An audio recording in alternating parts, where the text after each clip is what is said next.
Hi, thanks for joining me today. I just want to get to know you and your business a little bit better.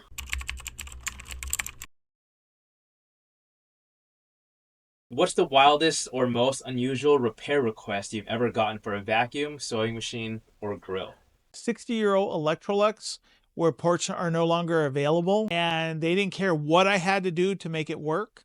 And because I have the talent to do such things, one of the switches that they had was not repairable.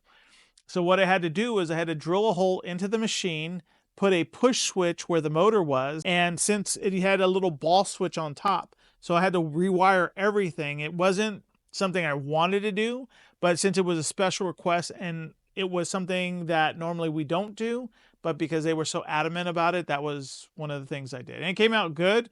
It looked pretty good as well.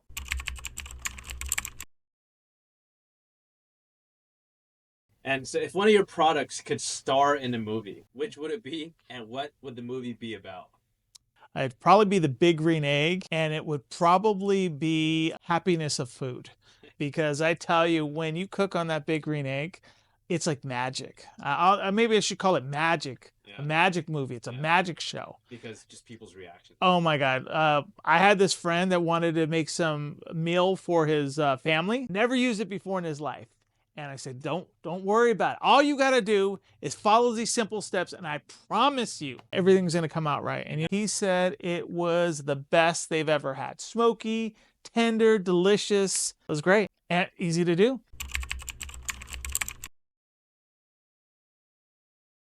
What's one household cleaning or grilling hack that would blow people's minds? Well, one of the things I do is whenever I'm lighting up my grill, there's always a little residue on the grill itself.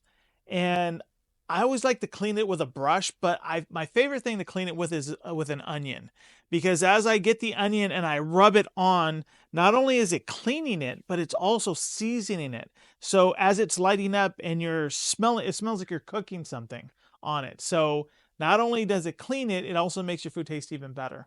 Just an onion, cut it in half, run it on the grill. You might have to wear a glove because the big green egg gets pretty hot. If you got hairy hands, you won't.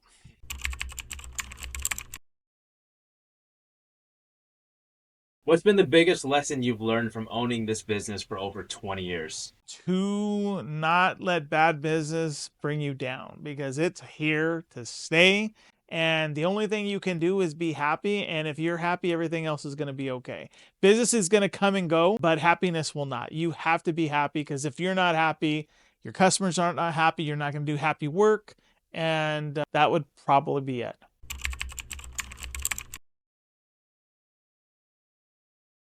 How has the community in San Mateo supported or influenced your business over the last 3 decades? Well, if it wasn't for them, I wouldn't even be here. I've known grandparents to parents to now grandkids, and you do good business comes back. And it comes back twofold because not only will you get the people that you originally have, but they'll tell others, and that's how I think I've been successful, and how San Mateo has treated me that way because, again, all I do is put my head down, smile, and work hard, and I'm rewarded with the families. Don't worry about it. All you got to do is follow these simple steps, and I promise you. What's the most rewarding part about being in this business for 30 years? What's kept you motivated? Well, I'm a workaholic. I like work, and I have people come in here that need things to be fixed. I got the talent to do it. I now have grills, which is probably something that revitalized me. We have different types, different things, and when you share recipes, when you share cooking tips, or even doing cooking lessons, I think that has probably been one of the things that has kept me going and have me aspire to do even more. You know, it's crazy. This morning, someone came in and they're asking about a bag, and then they would go off the, what about these grills? And, just like that, you get enamored with excitement because you know what they can do and how they can affect someone when they're cooking. It's pretty awesome.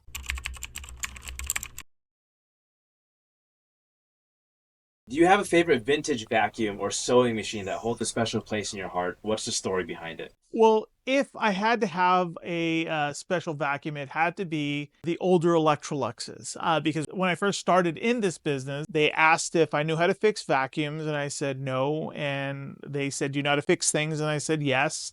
And they pointed me to this room in the back, and it was called the junk room. And there was probably about 20 or 30 Electrolux vacuums in there, some that I have never seen before. So those are the ones that I first learned how to work on a vacuum. When you know how to fix things when something's not right, but now you have the ability to access parts and put your theory to the test. So that would probably be the one machine that if I had to have one special would be that one. Not because it did the best job, but it was the one that got me started on this journey. I've been here since 85, so I think that's a lot of years. So I'm not really sure. 2008 is when I officially was here as an owner, but as a worker too, I took care of it like it was mine. Because again, if you take care of people, people take care of you, and that's the way I've always looked at things.